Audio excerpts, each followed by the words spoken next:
बुझबाय Number 3 that is very important ideas need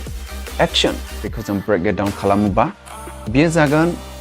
don't waste your time do it now on the spot बेसोर गासैबो ideas need action नि गेजेराव गोग्लैजोबो माब्लाबा समाव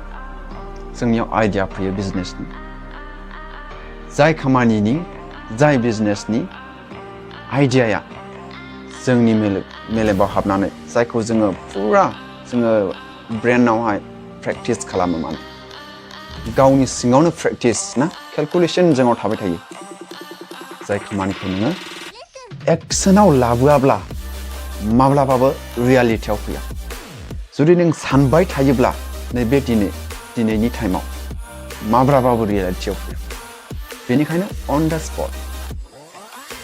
action जों एक्सनाव ओंखारथारनांगौ नङाब्ला नोंनि टाइमाव वेस्ट जागोन जुदि नोंनि आइडियाया नोंनि सिङावनो थानानै उनाव गोमोरलांफिनोब्ला you are useless जागोन नोंनि आइडियाया useless जागोन at least नोङो try to खालाम at least नोङो बे टाइमाव खामानि मावोब्ला at least नोंनियाव experience to बारायगोन बेनिखायनो जोङो माब्लाबाबो जोंनि आइडियाखौ लानानै साननाङा उन्दुनानै wasting खालामनाङा टाइमखौ माब्लाबाबो just actionआव लाबोथारनांगौ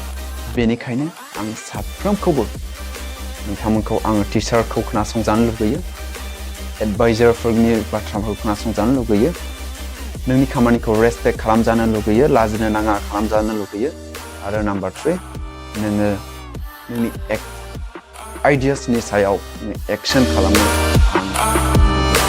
Thank you so much guys I guess this video will at least can realize the reality right thank you so much by the way